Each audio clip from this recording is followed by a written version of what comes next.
What's up, Madhouse? Gonna be bringing you a little video here discussing the number one fish that I would recommend for beginners and one fish that I would never recommend for beginners. Let's get to it. Starting off is gonna be bettas. All right, I love bettas. I've had 14 bettas at one point. Why did I have 14 bettas? They're pretty, they're cool. They kind of act like puppies at some point and want you to play with them. They're really awesome. I have no self-control. So I had 14 bettas at one point. It was pretty hectic. Some of those bettas though were in a sorority, so they were a bunch of females together. They did really well. Getting into setup wise, bettas like a pH of 6.5 to 8.0. I'm just getting up my note real quick. Temperature, they like 75 to 80. 5 gallons minimum for normals. All right, so I broke this down into two things: giants and normals. 5 gallons minimum for normals. 10 is always better. And then for giants, 10 gallons minimum, 20 gallons would be preferred. Just depends on what your space is, where you can put your tank. You would definitely want to try to give them minimum tank requirements. You would want them to be happy and healthy. So some misconceptions about bettas is that, number one, they live in puddles. They do not live in puddles. They live in rice paddies and marshes and some slower moving streams. So another misconception about bettas is that they can't have tank mates. That is false. As the picture on screen or over here or above me or wherever I'm going to put it when I edit this after this video will show difference that they can have tank mates. Here is a picture of my old betta Ronin with some pygmy catfish. All right, so they can't have tank mates. Tank mate wise is you would want to do something that is roughly a little bit smaller than them, but not smaller than their mouth. Some of the fish that I like are some of the little bit bigger tetras like cardinals, skirts, glow lights, razaboras, harlequins are good. Another one that I like is corridoras. Obviously, you saw the pygmies.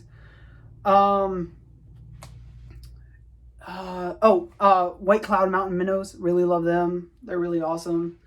So you get the idea that bettas can actually have tank mates. They don't have to be solitary creatures. I mean, they live in rice paddies, okay? There's other bettas in those rice paddies. Now, the males will fight. The males will fight to death. You never want to put two males together. That is something that they will kill each other. Female-wise, like I said, sorority. Sorority is a group of just all girls together. Generally, sororities do consist of, like, a spawn, a group of spawn, like, siblings, you know? So it would be sisters from one spawn in a group, and they tend to do well together. Sometimes you can have male and female, but that just depends on the temperament. I really want to do that if you're a beginner. The other thing that I would be is really all I can think of. Yeah, I think that's all I can think of for bettas. Oh God. One last thing is when you do the setup, you can either do live plants or you can do fake plants. And that's just to give the betta something to rest on. Some of the big, like, live plants, like swords, lilies, maybe even like a bunch of anacharis, just so they can lay on and have a nice surface to just rest. They really like to do that. You can even get the little betta logs and they can, like, swim in there and hang out. Just gives them a nice platform to rest on. Another thing would be if you're scared of live plants, silk plants. You don't want to do any of the hard plastic plants because they can cut up their fins, give them fin rot, and then, well, you just lost your betta to fin rot. And that's not really a good thing, now is it? All right, getting into the one fish that I would never recommend to beginners, goldfish. Specifically comets. Fancy tails are fine goldfish, but I definitely would recommend them for beginners. Goldfish poop a lot. I mean, they really poop a lot. That's a lot of maintenance you're going to have to do on a tank. So I would not recommend goldfish for beginners. If you go to the carnival and you win one, don't keep it. Don't accept it. Don't get it. Just play the game and that's it. All right? You get those goldfish. Those goldfish can get somewhere between, like, I think 18 to 24 inches long. You really have room for that? I don't think so. All right? They need ponds. Those type of goldfish, they're called comets. They need ponds, all right? They get really huge, okay?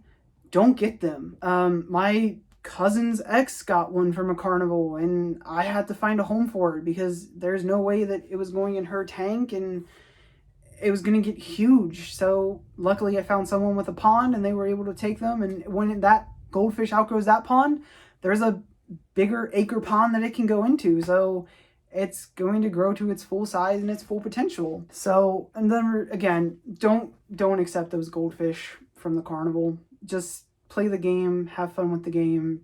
Don't worry about getting the prize. You want to get a prize, get the fucking stuffed animal up top, okay? Not the goldfish. I think I have anything else to add to that. I think that's going to be it. I think I'm going to go edit this and go to bed. So hope you all have a wonderful day.